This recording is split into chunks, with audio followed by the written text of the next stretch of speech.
I grew up in your average traditional American home with a mom and a dad, a younger sister and a younger brother. We went to church every Sunday, very active in our church. Went to school. I was a straight A student. We took family vacations.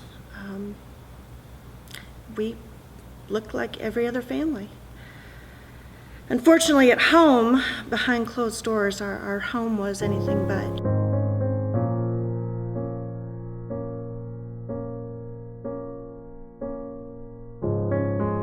My name is Tammy Northy, and this is my story. My home was filled with physical violence, beating and choking and hitting. A lot of emotional abuse, belittled and made to feel worthless. We were never good enough. It didn't matter what we did. And I was sexually abused by my natural father. I hid it from everybody because the people who we associated with were normal families. I didn't want our family to be scrutinized, and I didn't want anybody to find out. But I felt worthless, and I was used as an object, and I felt very disposable. I was very alone and very scared to talk to even my mom, because I didn't want to alienate or make angry the only parent who loved me. I was also afraid I'd be taken from my home and my dad would start abusing my sister. That terrified me. I didn't like what happened to me, but I couldn't imagine it happening to my sister. I was really angry. I was angry at my dad. I was angry at my mom. I was angry at my family outside the home, that nobody saw what a monster my dad was.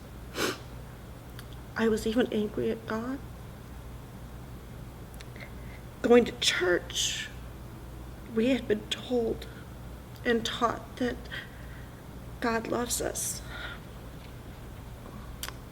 And I thought God didn't love me, that I had done something, that I had not been good enough, that I wasn't smart enough, that I didn't pray right. And so I became very angry at God because I had thought he left me.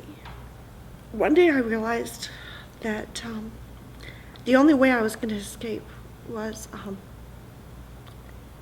if I killed myself. And I had had a couple of friends in high school who committed suicide.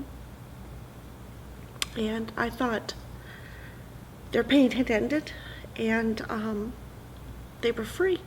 That's what I decided to do. And I went to bed thinking a lot about it. Thinking how I would do it, and I didn't want my mom or my sister to find me, or my little brother. I was laying in bed and I started praying for a sign if this was the answer. Joshua 1 verse 9 popped into my head, and it said, God would never leave me. He would not forsake me. And it just kept playing over and over in my head. And so the next morning, I got up and I went to school.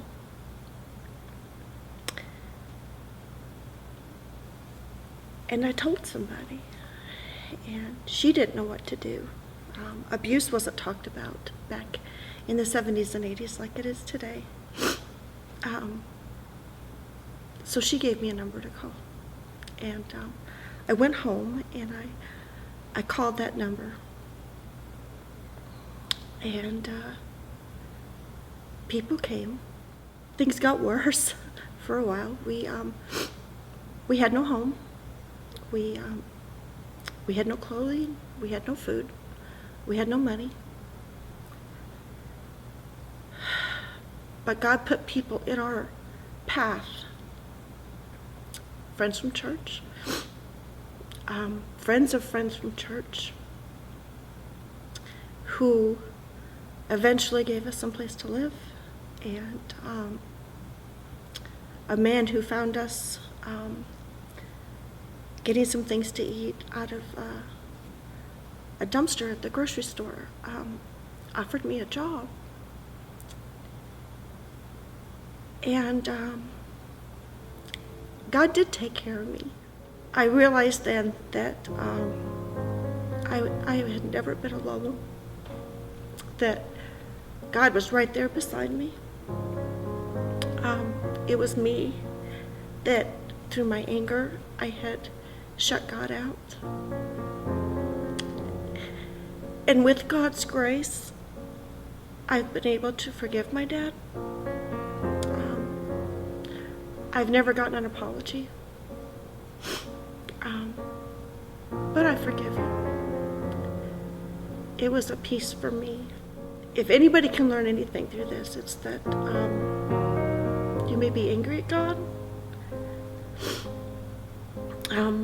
You won't be the first person, you won't be the last.